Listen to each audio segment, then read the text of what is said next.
Amém. Queridos irmãos, Colossenses capítulo 1, verso de número 1 a 2.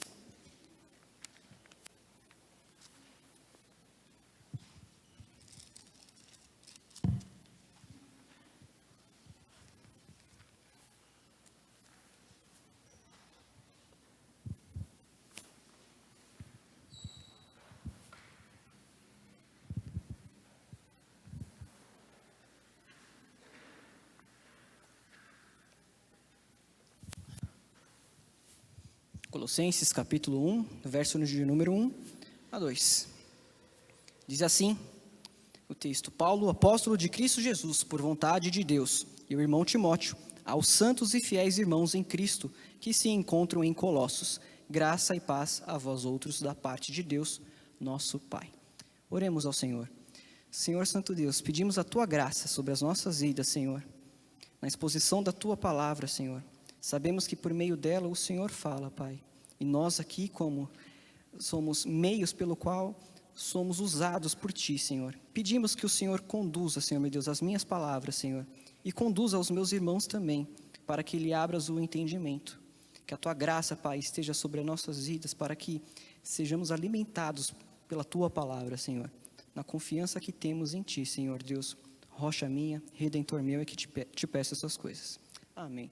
Meus irmãos, hoje a gente está jogando com um time de formação B, né? Por ver, o reverendo Jor está de quarentena, não pode estar conosco. E por sua vez, o reverendo Igor já tinha um compromisso agendado na igreja presbiteriana, nossa irmã igreja da Vila Diva. Justamente por não ter condições de reagendar, então aprove a mim estar aqui com essa tarefa de expor a palavra do Senhor.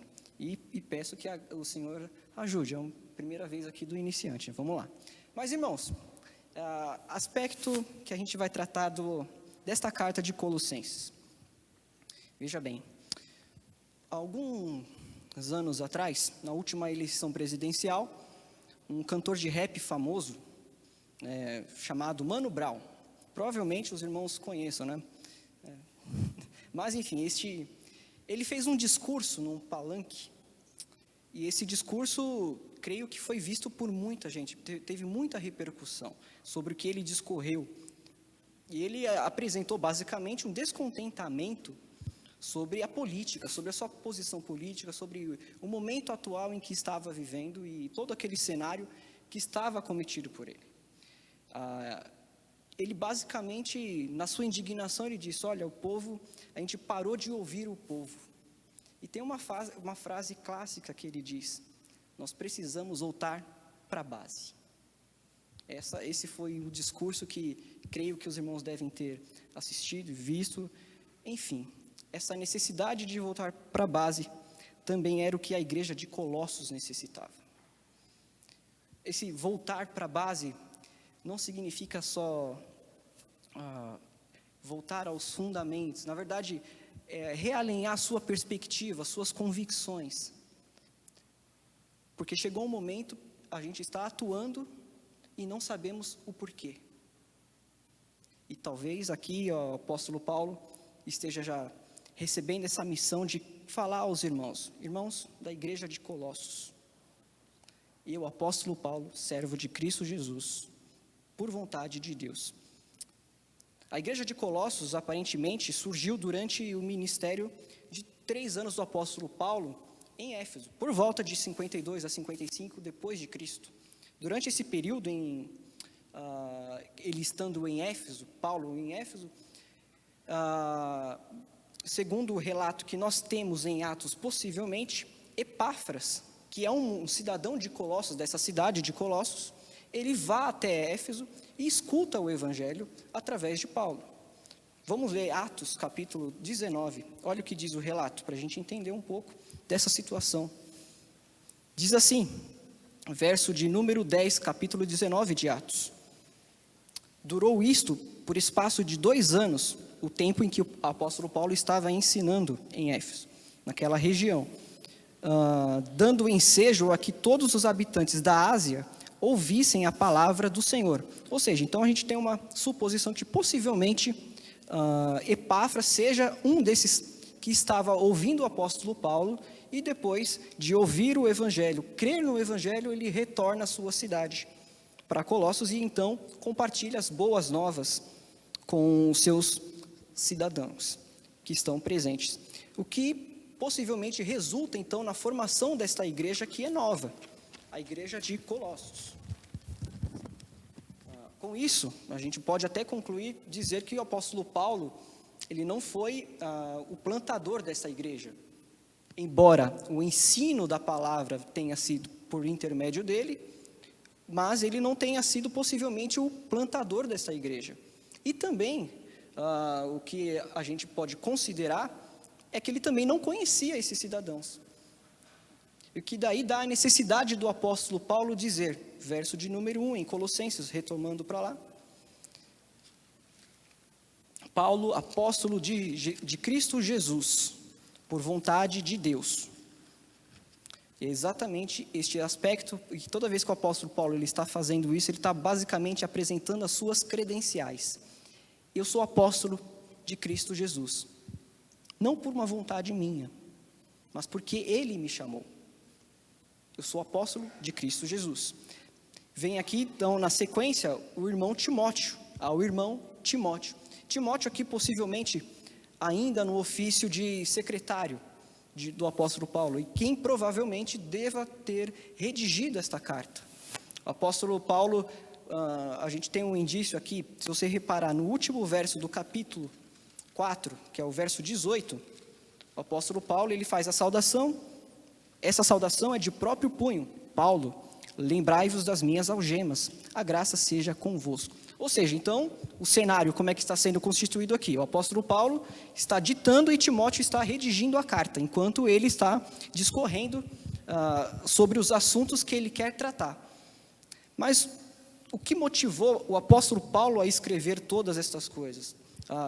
Além dele, perfeito, tá, é uma igreja que eu tenho que conhecer. Já que é uma igreja que eu tenho que conhecer, porque faz parte do meu ministério de apóstolo, porque eu fui enviado com esta finalidade, para pregar o evangelho, expandir o evangelho, espalhar a doutrina, é exatamente esse aspecto que o apóstolo Paulo ele tem em mente de querer, de se apresentar para esta igreja. Tanto é que a gente percebe isso nos versos de número, no capítulo 1, no versos de número 24 a 29, o apóstolo Paulo ele está falando aqui, com ênfase aqui no verso 25, da qual me tornei ministro de acordo com a dispensação da parte de Deus que me foi confiada a vosso favor, para dar pleno cumprimento à palavra de Deus.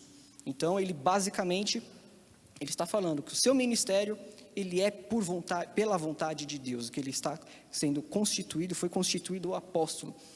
Então, nessa apresentação a essa igreja que ele ainda não conhece, ele recebeu umas informações que o levou a discorrer determinados assuntos sobre esta igreja. Basicamente, o que motiva o apóstolo Paulo a escrever a igreja são os problemas que essa igreja tem enfrentado, segundo o relato do próprio Epáfras, aquele quem havia possivelmente constituído essa igreja. O que Epáfras leva? Por que Epáfras leva? Basicamente, se a gente fizer um raciocínio entendendo que, possivelmente, se essa igreja foi... apóstolo Paulo trabalhou em Éfeso de 52 a 55 depois de Cristo, significa também que é mais para frente a formação dessa igreja. Então Epáfras deva ter dentro desse período ouvido a mensagem, retornado para sua cidade, pregado o evangelho, e aí a igreja começou a se formar. Então a gente está falando de uma igreja nova, relativamente nova. Só que tem um detalhe, nós acabamos de ler que Paulo fala das suas algemas. Paulo está preso. E segundo o relato que nós temos também no Evangelho, em Atos dos Apóstolos, no capítulo 27 e 28, ele está na prisão em Roma. Então, possivelmente, Epáfras tenha caminhado, buscado o conselho de Paulo até Roma, para justamente ter esta orientação de como resolver esses tais problemas que estavam rodeando a igreja. Epáfras aparenta ser aqui novo, se você reparar, verso de número 7, o apóstolo Paulo falando, dando ainda a saudação a esta igreja, no capítulo 1, verso de número 7. Segundo fostes instruídos por Epáfras. Epáfras, quem a gente tem um indício de que de fato tenha pregado o evangelho a esta igreja em Colossos. Nosso amado conservo e quanto a vós outros, fiel ministro de Cristo, o qual também nos relatou do vosso amor no Espírito. Então, Epáfras relatou a situação desta igreja para Paulo. Então, o que nos dá, de fato, uma noção de que o texto tem essa intenção mesmo, de mostrar que, eu estou buscando a ajuda do apóstolo Paulo. E aquele quem tem autoridade da igreja. Por quem? Eu me instituí apóstolo? Não. Eis aí uma doutrina já bem básica, né? Não existe apóstolo hoje. Quem ergueu o apóstolo foi Cristo Jesus. Ele os chamou. Bem simples esse padrão. Então, Epáfras, possivelmente não tendo tanta experiência e articulação para tratar com esses problemas, ele vai para o seu, vamos dizer assim, o apóstolo Paulo, aquele quem tem a credibilidade aqui, né? Vamos dizer, apóstolo, é top, né? Está lá em cima, tem outro status. A gente não vai pensar, olha, é um presbítero, não, é apóstolo, né? A gente tem essa visão, mas brincadeira, irmãos, para o Senhor, entendam, nós temos um ofício, e nenhum é mais importante do que o outro. Eu sou um presbítero, nosso irmão Éder é um diácono, meu ofício não é maior do que o dele. Somos oficiais da igreja, cada um na sua função.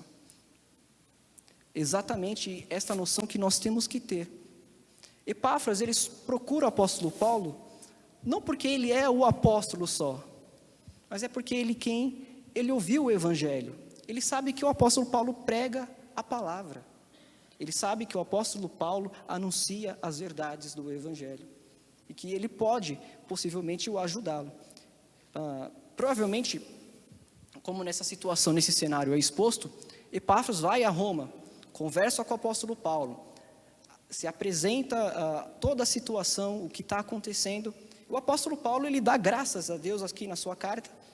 Damos graças, no verso de número 3, damos sempre graças a Deus, Pai de nosso Senhor Jesus Cristo, quando oramos por vós, desde que ouvimos da vossa fé em Cristo Jesus e do amor que tendes para com todos os santos.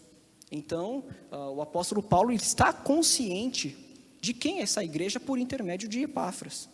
Ele percebe aquela tríade maravilhosa que o apóstolo Paulo sempre usa, né? Fé, amor e esperança. E é o que ele vai relatar aqui, que ele nota nos irmãos que estão em Colossos. Ou seja, é a igreja do Senhor mesmo, pelo testemunho que eles têm dado. Mas como toda a igreja do Senhor, ela tem nós, né? Nós somos a igreja. Então tem, às vezes, problemas. Esses problemas são gerados porque nós temos falhas.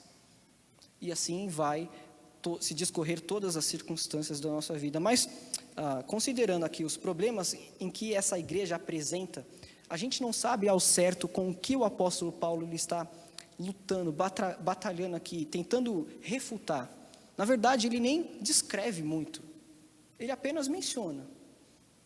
Mas notem bem, capítulo 2, verso de 1 a 4, diz assim: gostaria, pois, que soubesseis quão grande luta venho mantendo por vós, pelos laodicenses e por quantos não me viram face a face, para que o coração deles seja confortado e vinculado juntamente em amor, e eles tenham toda a riqueza da forte convicção no entendimento, para compreenderem plenamente o mistério de Deus, Cristo, em quem todos os tesouros da sabedoria, do conhecimento estão ocultos.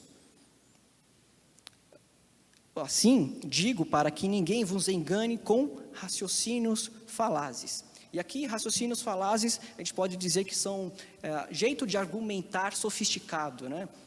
É muito popular hoje em nossos dias ouvir filósofos, né? Eles têm até canal de YouTube.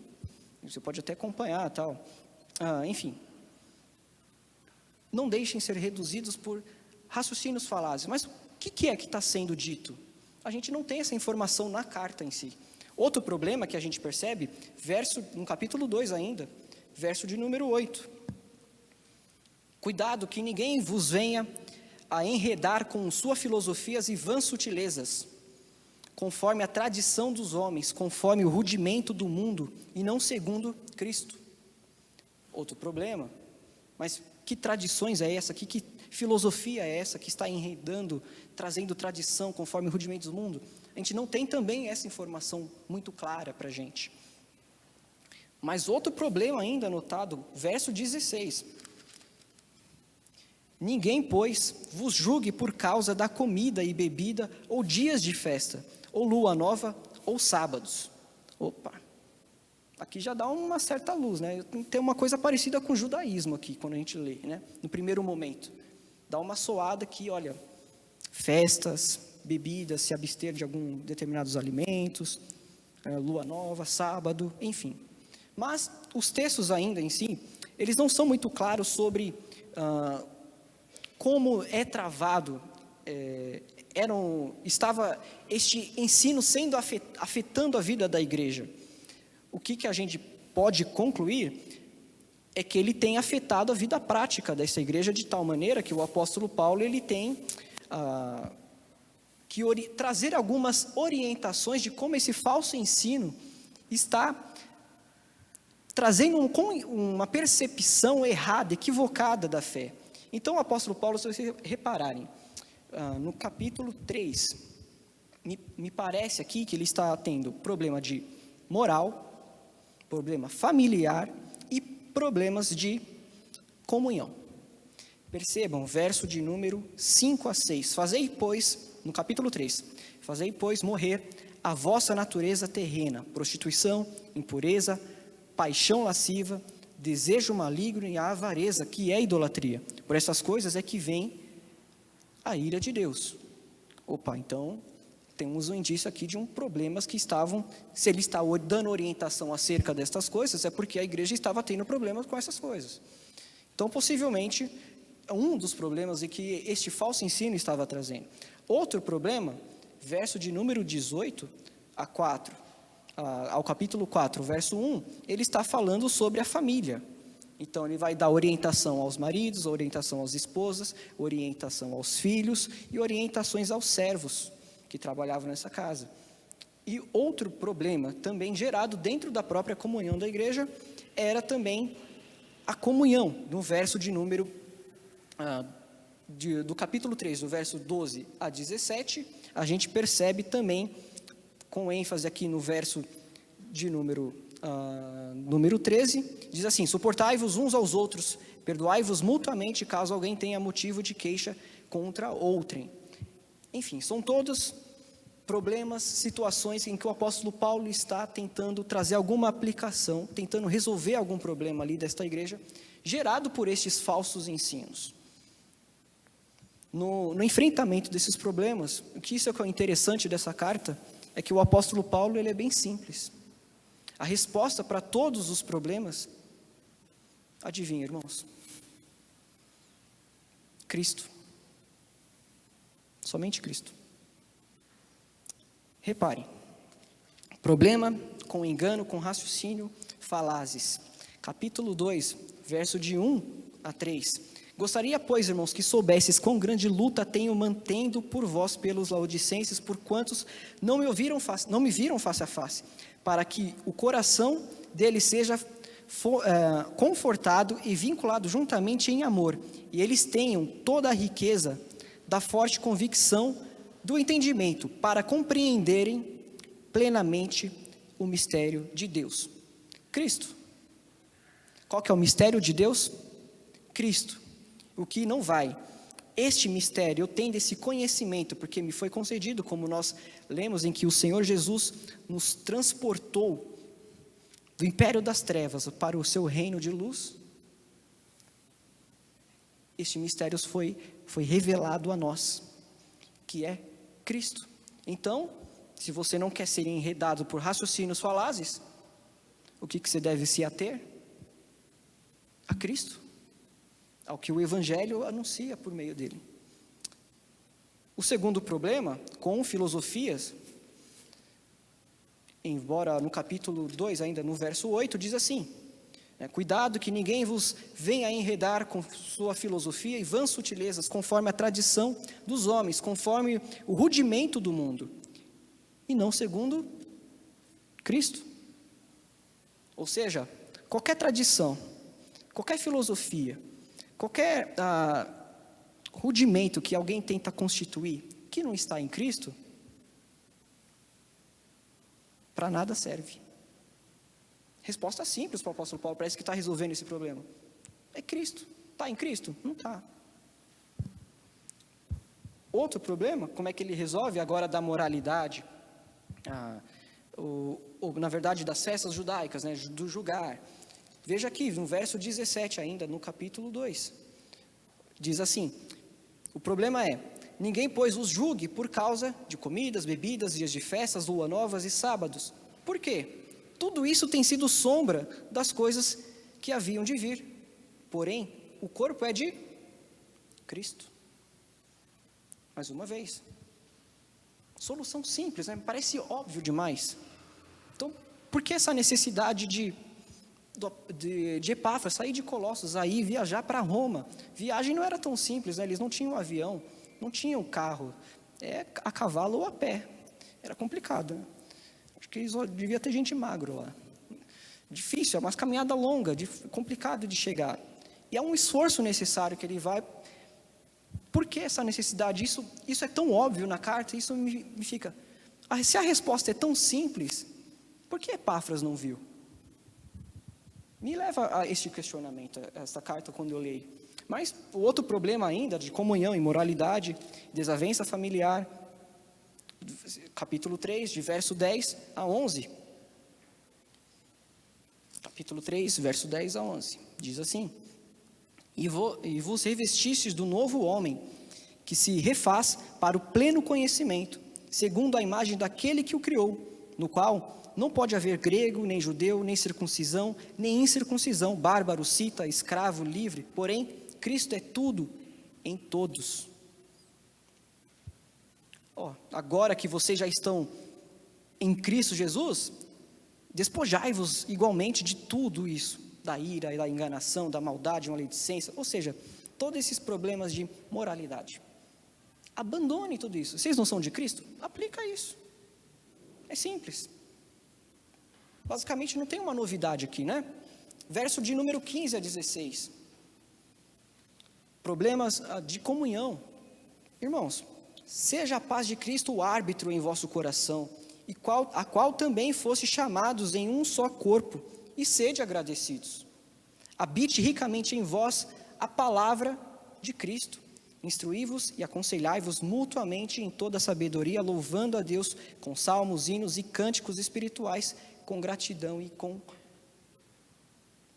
o vosso coração.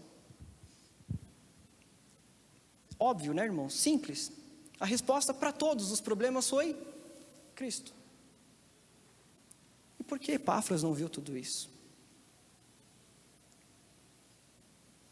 Será que essa pergunta, o que foi dito pelo esse cantor de rap, precisamos voltar para a base, não ecoa um pouco para nós também, aos nossos problemas diários?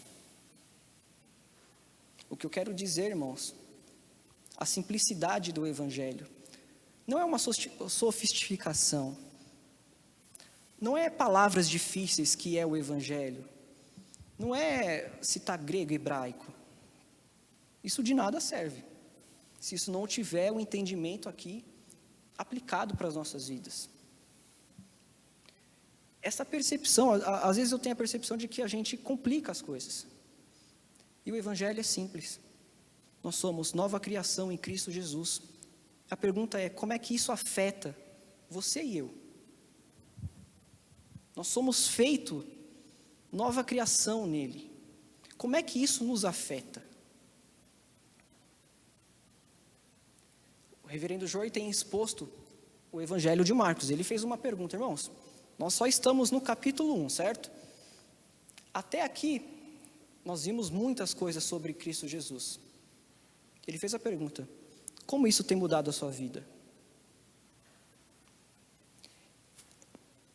Essa pergunta, deve ecoar nos nossos corações diariamente, lembrar: eu sou servo de Cristo Jesus, sou chamado para o servi-lo. Como é que isso afeta a minha vida? Como é que isso muda as minhas circunstâncias?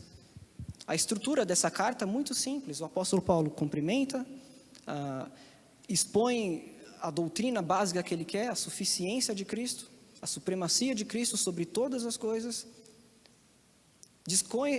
vai discorrer sobre os problemas que ela tem e resolve simplesmente com Cristo. É interessante que o apóstolo Paulo ele nem chega a detalhar o que ele está combatendo, ele simplesmente fala: menção, está vendo? É só um discurso, belas frases montadas. Vocês têm Cristo. Como é que isso muda a sua vida? Igreja, volta para o rumo. Volta para a base. A nossa suficiência é em Cristo. A supremacia, o governo, a autoridade é de Cristo. Enfim, Colossenses, nessa introdução dessa carta, é basicamente a mensagem que o apóstolo Paulo, ele quer dizer para a igreja. Uma mensagem simples, ele se apresenta: igreja, eu sou apóstolo de Cristo Jesus. E adivinha quem nós servimos? O Senhor da criação. Aos mesmos problemas contemporâneos que nós vivemos, irmãos, a resposta é a mesma. Para pensar como a gente complica as circunstâncias dos nossos lares, como a gente complica a situação se pararmos para ver cenário político, né? Esquerda, direita, qual que é conservador, qual que não é conservador. Gente, todas essas coisas você pode pegar, jogar no lixo e ir para o inferno com elas. Não tem Cristo? Não presta. Não tem Cristo, não faz parte da nova criação, é mundano. Agora, o que é redimido por Cristo Jesus, isso sim a gente leva para a nossa vida eterna. Isso sim deve governar a nossa mente. Essa consciência de que o Senhor é o Senhor da nova criação. Nós somos formados nele, feito nova criação. Isto é muito prático em nossas vidas. Significa que eu posso concordar com aspectos verdadeiros de cada posição que está colocando aí. Mas não com o todo. Eu não tenho pacto com isso. Eu não tenho aliança com isso. Porque o meu coração é devotado ao Senhor. O meu coração é dele. A minha devoção é totalmente a ele. Pode falar, o feminismo tem aspectos positivos. Tem. Mas é a verdade total? Não. A verdade é de Deus. Esquerda, direita, tanto faz, irmãos. Sem Cristo, o que são essas coisas? Se não são redimidos pelo poder do Evangelho. Saibamos dar respostas a este mundo. O que o mundo precisa? Não é do avanço do progressismo. Não é do liberalismo. O mundo precisa do Evangelho. Precisa de Cristo. A resposta, novamente, para os nossos dias, para os nossos dilemas, é simples. É Cristo. Venhamos a ter consciência do nosso lugar no mundo. Consciência de que o Senhor Jesus nos chama para fazer parte de uma nova criação. E é por isso que esta carta, ela é escrita a esta igreja para relembrar.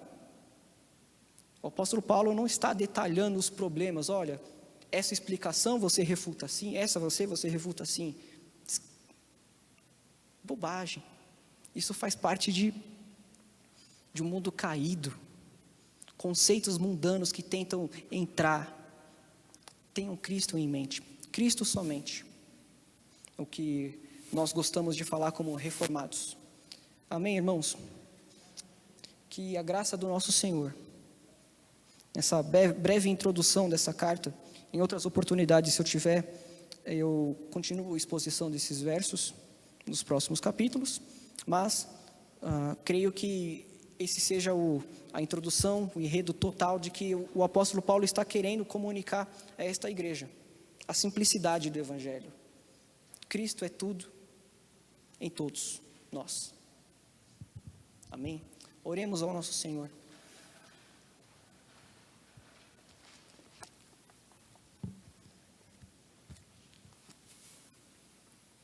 Deus soberano, Deus grandioso, a Tua graça, a Tua misericórdia nos envolve, nos guarda, nos conduz, nos ensina, nos disciplina, Senhor. Nós somos gratos a Ti, Deus Santo, por fazer parte do Teu povo, por sermos Teu povo, Senhor, porque nós não merecemos.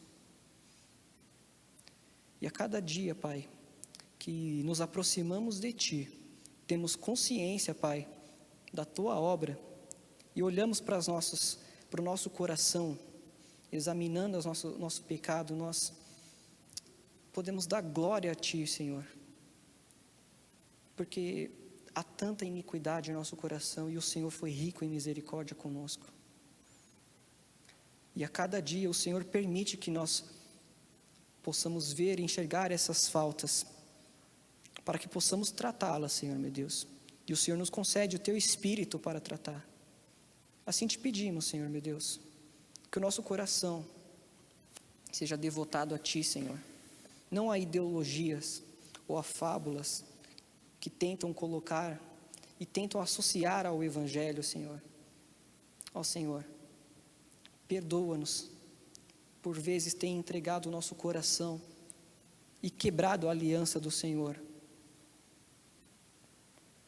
deixando que essas ideologias, essas fábulas, essas filosofias dominem o nosso coração e a nossa mente, e nos esquecemos de que o Senhor Jesus é o soberano sobre todas as coisas, é quem tem autoridade para governar tudo e a todos, seja principados, potestades, soberanias, qualquer coisa. O Senhor é o Rei, o Senhor é o Deus que governa tudo. Pai, não deixe que este ensino fuja da nossa mente, do nosso coração, que a Tua graça e misericórdia nos conduza, na confiança que temos em Teu Filho, Senhor, é que te pedimos essas coisas. Amém. Amém. Gostaria de chamar a nossa equipe de cânticos para orarmos a Deus com um cântico, dizendo ao Deus grandioso, a quem servimos, a quem nós devotamos. Cantemos ao Senhor.